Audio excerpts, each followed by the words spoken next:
Assalamualaikum warahmatullahi wabarakatuh. Perkenalkan, saya Ismanti Rayuni Tias, praktikan pemrograman spasial pengolahan data sistem informasi geografis dengan nomor induk mahasiswa 204644133 SP18452. Di sini saya ingin menjelaskan beberapa materi tentang praktikum pemrograman spasial pengolahan data sebagai ujian responsi.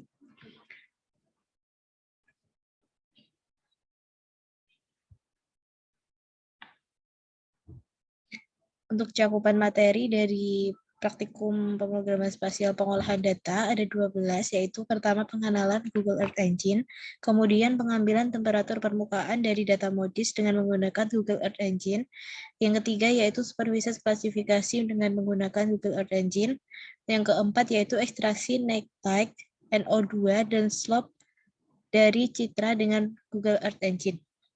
Untuk materi selanjutnya yaitu indeks vegetasi menggunakan Google Earth Engine. Untuk materi ke-6 yaitu penggunaan PC raster untuk pemodelan runoff, kemudian geospatial data processing using GDAL atau OEGR dengan command line, Python binding, dan juga .NET binding. Untuk geospatial data science using GeoPandas, NumPy, Plotly, dan juga Volume. Untuk cakupan materi ke-11 yaitu spatial analisis dan geospatial data science dengan menggunakan Python. Cakupan materi yang terakhir yaitu geospatial data processing dengan menggunakan RStudio. Pengolahan data merupakan proses mengolah data mentah dengan menggunakan komputer menjadi format yang sesuai dengan software dan ekstensi yang dapat digunakan untuk melakukan pengolahan data lebih lanjut dan dilakukan visualisasi dalam bentuk grafik, diagram, peta, dan sebagainya. Untuk teknik pengolahan data dapat dilakukan dengan berbagai cara, yaitu teknik pengolahan data itu sendiri merupakan bagian dari digital transformasi atau yang sangat berpengaruh pada proses pengolahan data spasial menjadi data baru dan akan sangat berpengaruh pada proses hasil analisis data. Pengolahan data yang baik akan menghasilkan output yang baik. Pentingnya mempelajari pengolahan data, yaitu tidak semua data dapat dilakukan pengolahan secara manual, terlebih untuk data dengan susunan format yang kompleks dan ukuran data yang besar. Kemudian, mempermudah proses analisis, manajemen, dan pengelolaan data meskipun data berkapasitas besar. Untuk pentingnya selanjutnya yaitu kemampuan manajemen big data sangat dibutuhkan di era industri 4.0. Untuk perangkat yang lunak yang digunakan untuk melakukan pengolahan data yaitu terdiri dari Google Earth Engine, PC Raster, Anaconda Prompt, Jupyter Notebook, Visual Studio, dan juga RStudio. Untuk Google Earth Engine atau GEE digunakan untuk melakukan analisa data geospasial, terutama dalam bentuk data raster. Google Earth Engine dapat digunakan untuk melakukan data processing berbasis cloud.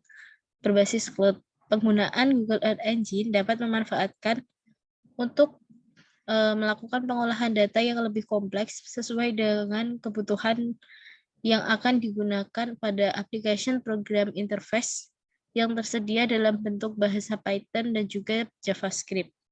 Penggunaan Google Earth Engine ini dapat digunakan dengan beberapa fitur yang tersedia dalam website Google Earth Engine.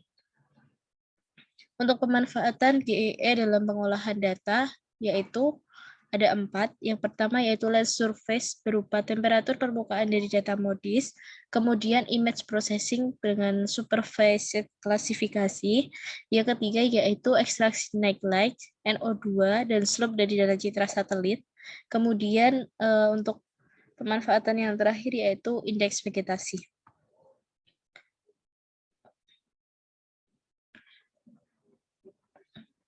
Untuk hasil pengolahan data dengan menggunakan Google Earth Engine, terdiri dari land surface berupa temperatur permukaan dari data MODIS. Data yang sudah dilakukan pengolahan akan memberikan hasil seperti pada gambar ini dengan temperatur permukaannya yang kemudian dilakukan analisis dalam bentuk grafik dari tahun 2010 hingga tahun 2019. Kemudian untuk hasil pengolahan data dengan GER, Image Processing Supervised Klasifikasi, akan memunculkan data berupa hasil klasifikasi supervised yang terdiri dari false color composite. Pada pengolahan image processing supervised klasifikasi ini dilakukan pengambilan sampel dari area pada pengolahan data supervised klasifikasi. Kemudian untuk ekstraksi neglect, NO2 dan slope dari citra satelit berikut merupakan hasil ekstraksi neglect pada tahun 2015 dan juga 2020 untuk Kabupaten Bantul. Data dari perubahan ekstraksi neglect ini kemudian diwujudkan dan direpresentasikan dengan menggunakan data grafik. Untuk ekstraksi NO2 dilakukan dengan menggunakan citra satelit, yaitu untuk wilayah Kabupaten Bantul dengan penggunaan tahun 2019 dan tahun 2020. Untuk area yang memiliki warna lebih gelap merupakan warna yang memiliki untuk penggunaan warna yang lebih gelap menunjukkan data ekstraksi NO2 yang lebih tinggi. Untuk hasil pengolahan data selanjutnya pada GEE yaitu terdiri dari visual data aspek pada sebelah kiri dan juga visual data slope pada sebelah kanan. Untuk visual data slope ini hampir sama dengan bentuk visualisasi dari data DEM. Kemudian untuk hasil indeks vegetasi dapat berupa data GIF yang pada gambar ini akan bergerak dan menunjukkan visualisasi dari perubahan data indeks vegetasinya. Kemudian analisis grafik dari indeks vegetasinya terdiri dari tahun 2014 hingga tahun 2021. Untuk software yang digunakan selanjutnya yaitu PC Raster. PC Raster merupakan perangkat lunak pengolahan data spasial yang digunakan untuk melakukan pengembangan model lingkungan spasio-temporal yang dapat melakukan pengolahan data menjadi model visualisasi yang lebih interaktif. Dengan menggunakan PC Raster ini, pengembangan modelan data dapat dilakukan dengan menggunakan model script yang memungkinkan pengguna dalam melakukan pengembangan model visualisasi data berdasarkan kreasi user. Penggunaan PC Raster dapat dilakukan visualisasi dengan menggunakan bahasa PC Raster, Calcs, dan Python. Untuk pemanfaatan PC Raster dalam pengolahan data yaitu pengolahan data DEM dan data hujan menjadi beberapa model seperti runoff, pengolahan data DEM, dan juga grafik rainfall. Pada gambar di bawah ini merupakan hasil dari pengolahan data DEM dan juga data hujan.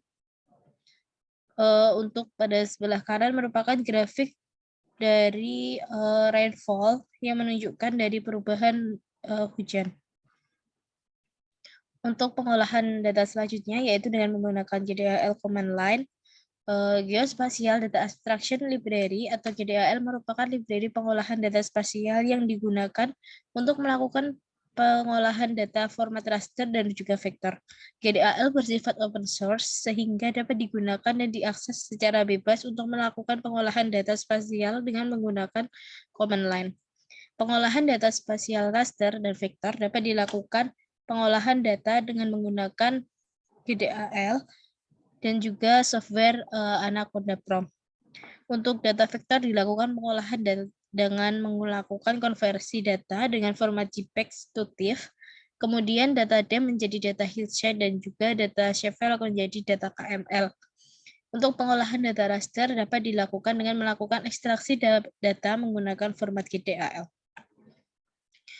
Software yang digunakan yaitu berupa Anaconda. Anaconda merupakan platform yang menggunakan bahasa pemrograman Python dan juga R yang dimanfaatkan untuk melakukan komputasi ilmiah seperti machine learning, data science, analisis, prediksi, dan lainnya. Anaconda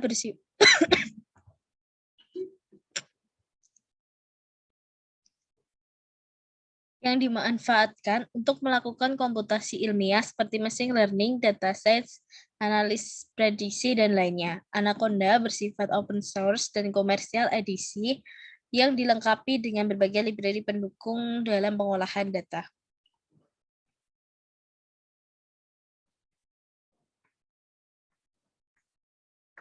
Untuk pemanfaatan GDAL atau OGR dalam pengolahan data, yaitu pertama adalah perubahan data file to KML yang menunjukkan data point yang dapat dibuka menggunakan Google Earth. Untuk yang kedua yaitu pengolahan data DEM, yaitu data deskriptif pada bagian sebelah kanan. Untuk pemanfaatan GDAL dengan menggunakan command line, kemudian yaitu foto udara dari format data JPEG menjadi data TIFF. Untuk data konfirmasi COVID menunjukkan data konfirmasi, kemudian data kematian dan juga data sembuh. Untuk data scatter plot pada terkonfirmasi COVID ini menunjukkan pada daerah US memiliki data paling tinggi dan untuk data Israel memiliki data yang paling rendah. Untuk GDAL atau OGR dengan Python binding dengan Jupyter Notebook dilakukan pengolahan data spasial raster dari vektor yang dilakukan pengolahan menggunakan Python binding dengan menggunakan software Jupyter Notebook. Penggunaan Jupyter Notebook dapat dilakukan pengolahan data dengan memunculkan titik koordinat yang menggunakan library JS. Jupyter Notebooks merupakan sebuah aplikasi berbasis web yang bersifat open source dan dapat dilakukan untuk melakukan penyusunan data dan melakukan visualisasi menggunakan source code, persamaan visual, dan teks naratif.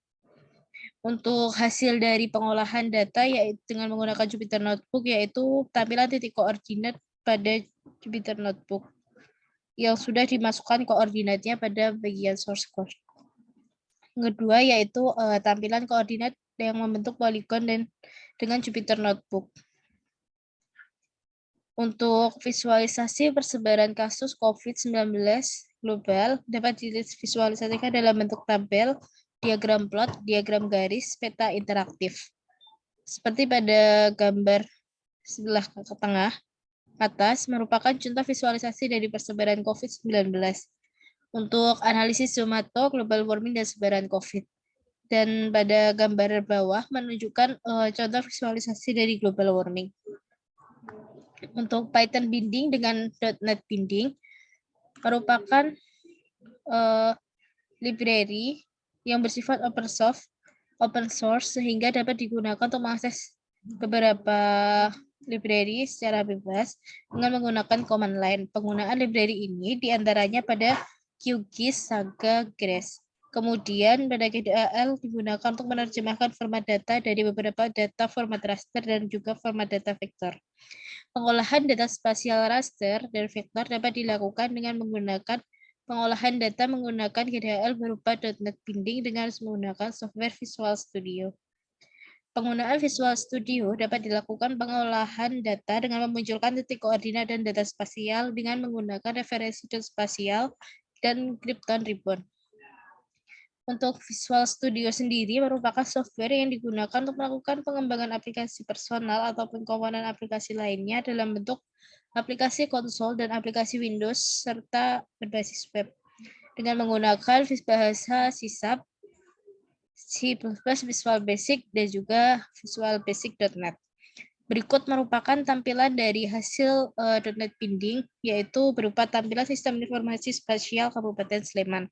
Pada data ini menunjukkan data sebaran fasilitas kesehatan, jaringan sungai, dan juga batas administrasi pada Kabupaten Sleman. Dan berikut merupakan tampilan atribut dari Sistem Informasi Spasial Kabupaten Sleman yang menunjukkan data fasilitas kesehatan yang ada di Kabupaten Sleman. Untuk proses selanjutnya yaitu dengan menggunakan RStudio. Untuk RStudio merupakan Integrated Development Environment atau IDE untuk R yang banyak digunakan untuk melakukan pengolahan data. R merupakan powerful software untuk melakukan pengolahan data.